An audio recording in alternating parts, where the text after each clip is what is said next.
Good morning everyone. बच्चों, आज हम पढ़ेंगे क्लास 10th की क्षितिज के गद्य खंड का एक कहानी यह भी। ठीक है, तो ये 14 चैप्टर है आपका, जिसका नाम है एक कहानी यह भी, और इसकी लेखिका हैं मन्नू भंडारी। तो बच्चों, आज हम सबसे पहले मन्नू भंडारी जी के जीवन के बारे में जानेंगे, उनका जीवन परिचय पढ़ेंगे। मन्नू भंडारी का जन्म 1931 में गांव भानपुरा, जिला मंदसौर, मध्य प्रदेश में हुआ था। ठीक है, तो इनका जन्म कहाँ हुआ था? मध्य प्रदेश में हुआ था, और इनकी इंटर तक की दीक्षा राजस्थान के अजमेर शहर में हुई। ठीक है, बाद में उन्होंने एमए किया। दिल्ली के मिरांडा हाउस कॉलेज में अध्यापन कार्य किया, और वहां से अवकाश प्राप्ति के बाद आजकल वे दिल्ली में रहकर स्वतंत्र लेखन कर रही हैं। अर्थात इन्होंने क्या किया, कॉलेज में ये शिक्षिका रही, और जब अब वे रिटायर होने के बाद दिल्ली में अपने लेखन का कार्य कर रही हैं। तो इनका वर्तमान निवास कहाँ है? दिल्ली में। तो मन्नू भंडारी जी ने जो है स्वतंत्रता के समय हिंदी साहित्य कथा की प्रमुख रचनाएं लिखी हैं। बहुत सारी उनकी रचनाएं हैं जो उन्होंने स्वतंत्रता के पूर्व लिखी थी। उनमें से जो मुख्य रचनाएं हैं, एक प्लेट सैलाब, मैं हार गई, यही सच है, त्रिशंकु, ये इनके कहानी संग्रह हैं। ठीक है, कौन सी कहानियां हैं? एक प्लेट सैलाब, मैं हार गई और यही सच है। फिर इनके उपन्यास है आपका बंटी और महाभोज, ये इनके उपन्यास हैं।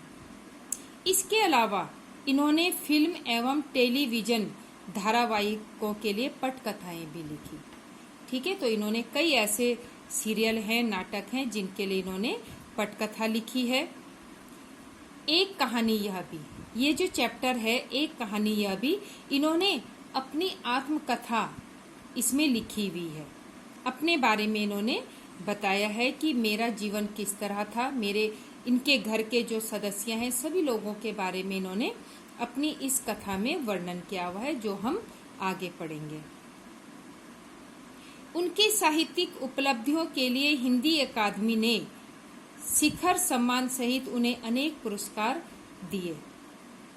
इनको अपने साहित्यकार के लिए कई तरह के पुरस्कार मिले हैं, जिसमें भारतीय भाषा परिषद, कोलकाता, राजस्थान संगीत नाटक, भारतीय भाषा अकादमी, उत्तर प्रदेश हिंदी संस्थान के पुरस्कार शामिल हैं। ठीक है, तो इनको कई बड़े बड़े पुरस्कार मिले, क्योंकि इनका साहित्य जो है, इनका लेखन कार्य बहुत ही अच्छा था, जिसके लिए इन्हें सम्मानित किया गया।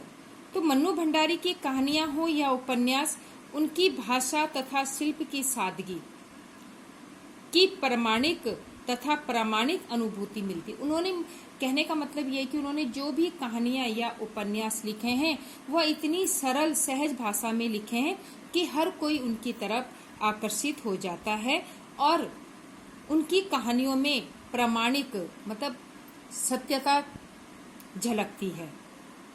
बनावटीपन उनकी कहानियों में या उपन्यास में नहीं दिखाई देता। उनकी रचनाओं में स्त्री मन से जुड़ी अनुभूतियों की अभिव्यक्ति भी देखी जा सकती है। अर्थात उन्होंने जितनी भी कहानियां और उपन्यास लिखे, उसमें जो स्त्री का मन है, उसके मन की क्या भावनाएं हैं, वो सब अनुभूतियां उन्होंने अपने उपन्यास में लिखी है। अब एक कहानी यह भी, इसका सार थोड़ा सा मैं ये बता देती हूँ कि इसमें मन्नू भंडारी जी ने किस तरह से 1946-47 में किस तरह से उन्होंने आंदोलन में भाग लिया, उनके घर का माहौल कैसा था।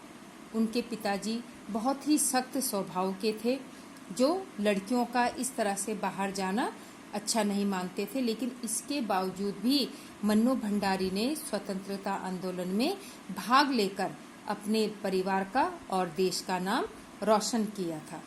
और जब बाद में उनके पिता को पता लगा कि किस तरह से, कितनी दबंगता से उसने स्वतंत्रता आंदोलन में भाग लिया, उससे उन्हें बहुत ही गर्व की अनुभूति हुई, क्योंकि उनके पिता खुद एक क्रांतिकारी थे। वे स्वतंत्रता के आंदोलन में भाग लेते थे, लेकिन उन्होंने कभी यह नहीं चाहा था कि उनकी बेटी घर से बाहर निकलकर नारेबाजी करे, स्वतंत्रता की लड़ाई लड़े। लेकिन जब लोगों के माध्यम से उन्हें पता चला कि उनकी बेटी कितना अच्छा काम कर रही है, तो उन्हें बहुत ही गर्व हुआ और उन्होंने मन्नू भंडारी को बहुत शाबाशी दी। इस पाठ में जो है और भी कई अन्य घटनाएं हैं, जिसको हम जब ये चैप्टर पढ़ेंगे तो उसमें हमें ये सब बातें पता चलेंगी। इसमें जो मुख्य घटनाएं हैं, एक तो मन्नू भंडारी ने अपनी हिंदी की अध्यापिका शीला अग्रवाल के व्यक्तित्व के बारे में उन्होंने यहाँ पर बताया है कि किस तरह से शीला अग्रवाल ने उनका मार्गदर्शन किया, ठीक है, और वे आजादी की लड़ाई में अपने कदम आगे बढ़ाए उन्होंने। तो इनकी कौन थी इसमें महत्वपूर्ण भूमिका किसकी थी? शीला अग्रवाल की थी। दूसरा, मन्नू जी ने बताया कि आजादी की आंधी में छोटे शहर की युवा लड़की ने आजादी की लड़ाई में जिस तरह भागीदारी की, उसमें उसका उत्साह, संगठन क्षमता और विरोध करने का तरीका देखते ही बनता था। कहने का मतलब यह है कि उन्होंने एक अनोखे ढंग से स्वतंत्रता की लड़ाई लड़ी। अब वो अनोखा ढंग कौन सा था? वे कॉलेज में पढ़ती थी, ठीक है, तो कॉलेज की लड़कियों को वो प्रोत्साहित करती थी कि वे भी आगे आकर स्वतंत्रता की लड़ाई लड़े, लेकिन लड़कियां डर के मारे उनका साथ नहीं देती थी। तो उन्होंने बहुत अच्छी तरकीबों से लड़कियों को अपने साथ लिया। इसी के लिए बोला है कि उनका जो स्वतंत्रता का ये गुलामी का जो विरोध उन्होंने किया, उन्होंने बहुत ही अच्छे ढंग से किया और सभी को अपने साथ लेकर वे आजादी के आंदोलन में कूद पड़ी।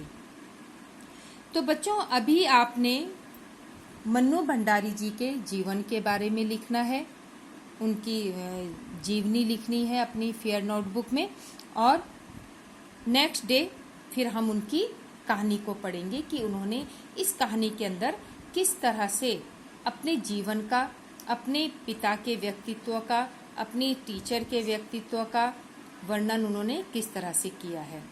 तो आपने ये मन्नू भंडारी जी का जो है जीवन परिचय अपनी नोटबुक में करना है। Thank you.